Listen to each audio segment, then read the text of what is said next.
flash, 3 fois flash, avec un franc rouge. Les défenseurs du chef de l'État, dans la vision du chef de l'État, et surtout dans les carrés du chef de l'État, Obama, le Poutine de Kinshasa, présent pour défendre le carré du chef de l'État. Donc, je suis présent et suis là pour faire ça. Donc, Excellence, le seul et l'unique président de la République, reconnu enfin dans le monde entier par tous les présidents. Aujourd'hui, Son Excellence Antoine Félix Tshisekedi Tshilombo. Bonjour, Excellence, les garants de la nation, les défenseurs du peuple congolais. C'est lui qui nous amène dans la vision agissante et chasser tous ces démons, tous ces rebelles, tous ces sanguinaires, le belligérant, les impérialistes qui complotent contre notre pays, contre les chefs de l'État et les Rwandais surtout, vous les Rwandais, les Ougandais qui se trouvent à l'est,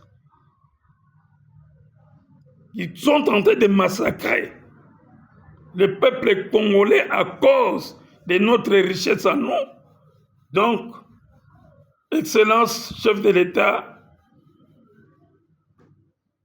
nous sommes avec vous et nous sommes tous derrière pour vous soutenir efficacement dans votre vision. Et le Congo va aller de l'avant, qu'il pleuve, qu'il neige. Vous les opposants qui s'opposent de toutes les façons, de toutes les manières, vous cherchez à écrouler le chef de l'État dans sa vision. Mes chers compatriotes, détrompez-vous. La vision est en marche. Les accords sont déjà au banc de la signature et d'autres sont déjà signés. Voilà, peuple congolais, soyons vigilants et soyez vigilants. Ne suivez pas ces opposants rebelles, sanguinaires, qui continuent à tuer nos frères à cause de nos richesses à nous. Voilà, peuple congolais. Bon, tu côté vraiment profondément na lingala. N'ingina lo baboye. Peuple congolais, chers compatriotes, je me demande au mituna. Kabila, Kanambe, Raïs, Okima Congo. Ah, Raïs. Raïs Okima Congo. Okoma Kayen. Okoma Kotamura Pampamba. Osana place fixité, papa. Hein, mon cher président, ex-président, Rwandais à RDC, Rwandais au Symposa, aux dictateurs vraiment, au Symposa. Mais ngana kanisa ki au Kima Kinshasa te, au Kima RDC te. Donc Félix, le président de la République, a très très fort. Dans la nenga déboulonné yo, a déboulonné bino. FCC Kendewa, PPRD Kendewa, dans la poussière, disparaître, Yomoko, exilé politique, il y a forcing, Chadar, Bobunga Gabo, secrétaire général à PPRD. Eh, non, le président Félix a fort, a déboulonné bino, PPRD en moule. FCC Amoul, Janine Mabunda, ce que Mabunda. Okende wapi? Hein? Exilé Zoé Kabila. Olive Lemba Kimi. Exilé politique. Olive Lemba. Tata mwasi nonanyo yo. Janet Kabila. Bafoba na ya musée. Exilé forcé teme. Binomo Bokimi. Est-ce que Baba na bino Bokini? Non, tout ça n'a pas RDC, mboka na minute. Mais comment bokimi ba exil forcé bino moko? Bon, luka ba exil partout, par-ci par-là. En tout cas, béton, oza makasi vana na yo. Très fort. Oh, to pesa qui président. Mundu po pesa qui président siko bino mombo okima el susu. Okima poani. En tout cas, béton za fort. Kabila comme errant errant. Hein? Kabila, s'imposer qui 18 ans. A yepena e Rwandais a s'imposer na RDC. Alexis Munduki oyo komeka na oboma epe abomi bato bele bele. Abomi bato bele bele. To yebi. Milelo.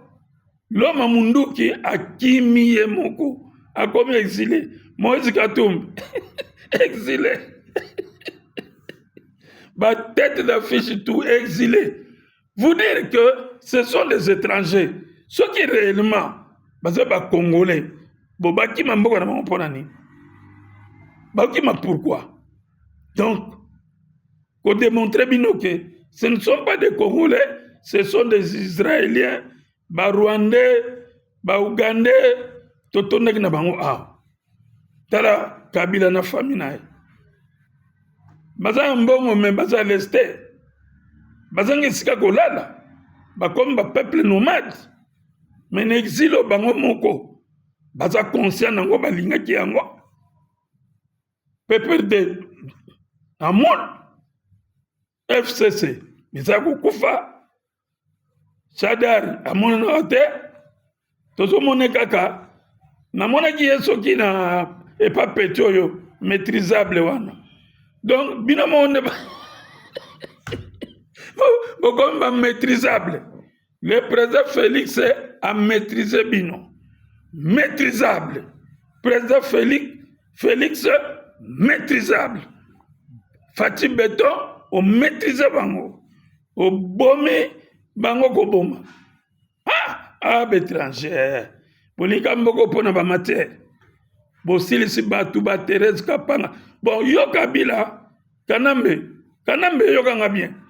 Na mandona na ni Olive Lem okanga bien na bino na ba Moïse Obwe soki yoka na mezo luka dialogue to okeneke pas sasu abondela béton mais so lingi to bondela béton ozonga poto sala dialogue la musana ba Thérèse Kapangala ba Rossi Mukendi hein bato yo bomai na permanence ya IDPS wana benga Kasongo Mutuna yo, Kasongo Sylvain, yem dane ko beta ba massage kuna na ba tuna yo, hein? Olamusi bango zongi bango na ba famille na bango. Comme ça, tout ça le dialogue qui toko. Mais tant que yo zongi sa bango invité, tant que yo zongi sa bato o pesa bangando baliate na kingakati. Mais dialogue zate. Mais je vais t'apprendre que na rappeler yo pe na prendre yo obi constitution na yo yo moko vantaki ke ngamo na sala constitution na sala pe publicité nango et puis na ye ko faire adopter ngo donc constitution na ezana ngo ya ba Rwandais bino ba Rwandais mo imposer biso lokola ozaki dictateur ou imposer biso yango biso pe lokola tozalaki bazoba na yo ndenge yo kanisaki. Donc, constitution, qu'il pleuve, qu'il neige, il vous a rectifié et puis on va changer la constitution. Et là, on a changé la constitution rwandais, toute cette constitution, il y a des Congolais que nous sommes. Parce que ça, c'est une constitution venue de l'étranger, boutiquée là-bas avec le Paul Kagame, Nayo Moko Nengo, au Vanta constitution Nayo. Donc voilà, donc Kanambe, vous en attendez aux hommes à Congo. RDC, bye et adieu. Bye et adieu. Jour de Kangayo, paf, yeba ke liwana yo et mon ami. On va t'abattre. Yo dois moutou ya otiko à ta 5 minutes. Parce que au Koko lis-moi. donc okanga yo na kobumu mbala moko Olive Lemme oza mayele ndenge okimaki soki te nde oza na prison ya basi kuna onga kosambwa bien bien. Moïse Katumbi na bino oyo bana ya Mungulu Diaka Olivier Kamutazi étranger Mundele yo mwana Kamitati aki noiro lokola nga ozo naza mwa teint clair mais ya pena azalaki noiro mokuse bolite mwasi na ye bongo sikoyo yo pembe wana yo moko oyebi lisolo yango ti basi babetela yango deja non bongo sikoyo bamanda kobetela yango babetela deja yo oyebi po uta donc etika biso tranquille na buzoba oyo bosala wana donc le temps passé ne revient plus page eza déjà tourné na banzi basoutien ba Macron bango nyonso ils ont compris que eloko basala finalité nango eza c'est la mort parce que makila bakongolais oyo bino bosimbi oyo bino boza nango donc boyebake ezo réclamer bino toujours et puis biso toza kotia ngo kata misala ya molili misala ya butu tozotia makila wana o elanda bino milimo bakoko ekolanda bino na ba Macron ba Museveni nyonso wana ba Petit Paul Kagame ba bino ba Kanambe commandant Hippolyte ba Olive Lembe ba Moïse vous êtes groupe belé. Alors voilà. Mais badepte bazalaka na bango ya batonzala bazalaka na bango o misusu basala neti simba PPRD simba FCC o bima pe na écran na courage yango soki ya bana boudin pour dire des bêtises contre le régime oyo on dirait que bino bosaki malamu 18 ans, qu'est-ce que vous avez fait de bien? Rien du tout. Mais Mouninga, 6 ans à Pamba, Botala ba Eve. Bomona ba Eve. Les boulots qui ont fait l'étranger. Les boulots mounene zaki wana. Botala. Parc financier wana.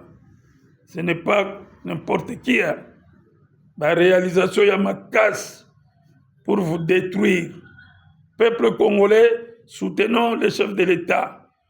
Deuxième épisode des alliés, peuple congolais, vraiment toute distraction. Président de la République a kené États-Unis pour un intérêt, nabiso, pour une vision agissante, pour que tout signé deal nabiso nab américain, na makamu ya este, kimia ekota, misale ya ba américain ba investir. Mais je me demande, le chef de l'État, c'est le patron, il y a Bissonios, à comme même 200 personnes, mon bout à même 300, 400 personnes, 200, 300. Mais pourquoi pas le président Félix, à comme même à même 120? Ils en ont manqué. Mais quand il y a 120 personnes, le ministre va obligé de kende. Pour secteur na secteur, ils ont un problème nango. Bon, soki oyo bino bozoloba na lobi boy en tant que défenseur de chef de l'État, pasteur oyo ya Afrique du Sud oyo alata maneti oyo batekaka soki $5 soki $3. Le pasteur là na habité sokaza pasteur oyo ya solo. Lelo to a dimanche. Mokolo lo sambu. Mokolo nzamba pemaki. Mais le pasteur a toujours na ba bêtise. Le pasteur a kaka muta déséquilibré kokota kama kama sexualité.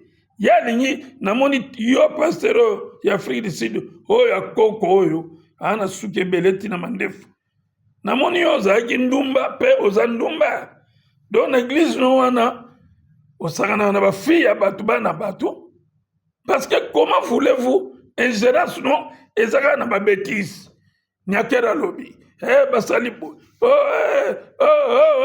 Félix. Bon. Mais monsieur, un pasteur doit se comporter comme ça vraiment. période wara okopesa info oza na preuve te. Non, première dame akeko bunda abeti mwana kutino, distraction totale. Chef de l'état soko azana mwasi na ye na chambre ngana yo tokoyeba te. Et puis chef de l'état akobima na makolo akende ko rejoindre ton ministre na ye soki pe nini. Eza na sens. C'est de la démagogie totale. Hein, période wara bato nyonso oyo bokoti makambo buzoba boye. Si vous pensez que tango biso tozo dénoncer que voilà y a eu combat entre la première dame na mwana oyo muke oyo boye mwana biso muke oyo bokanisi que dit les États-Unis kokufa parce que ba prétention intention na mino za bungu bon déséquilibré chef de l'état na mwasi na ya pour que ba américain ba mona que non le président est moins sérieux. Mais est-ce que wana ce sont d'abord ils en ont divers. Ce n'est pas la politique. Ils ont concerné même pas la politique, administration ou bien Badilouana. Non, ça n'a pas de sens. Nous savons, vous les opposants, M23, ce que vous voulez. Vous avez le bobo côté, mais Ekosimbaka T. Les documents sont prêts. Il y a d'autres. D'ailleurs, je vous apprends parce que dans mon vous habitez, bino, étranger, rwandais. Vous habitez que le président de la République, oya biso, il y a Congo, il y a Rwanda, il y a Ouganda, président biso, RDC, a commis deuxième, donc vice-président d'ailleurs. Il y a Organisation Générale des Nations Unies. Deuxième, donc vice-président, il y a Organisation Générale des Nations. Il y a ONU dans le monde entier. Et il est reconnu par tout le monde. Dans la conférence Wana, il y avait tous les présidents du monde entier, y compris Macron, Batumabe, Bazalai Nakati. Mais Tala, Bapesi poste Wana, il y a vice-présidence et pas président Bisson. C'est une bénédiction de l'Éternel qui enrichit, qui ne connaîtra aucun chagrin parce que vous n'êtes pas ensemble. Donc voilà la bénédiction de la RDC, c'est ça. Et en plus, dit les autres cinémas karaté. Les Américains sont déjà dans Kisangani, non? Mais côté déjà parce que le président vient de signer Bakor et Belé, au binomo évité. Donc vous croyez qu'avec ces histoires, vous avez inventé Makamaru Kuta, il y a politique que non, les Américains vont dire non, le président, moi c'est un abondi. Donc à quoi concerne le président? Moi c'est un abondi. Vous avez la preuve, montrez-nous les preuves. Vous l'acceptez sous preuve. Et je ne pense pas la première dame, Ndenge Namone Lakaye, Ndenge Arizonaka, elle peut faire des bêtises comme ça. Aya Kobuna, na mwana moko boye. Mwana moko boye comme ministre, abundisa dans quel sens? Est-ce que moi na goza mbanda, il y a première dame? Moi je ne pense pas.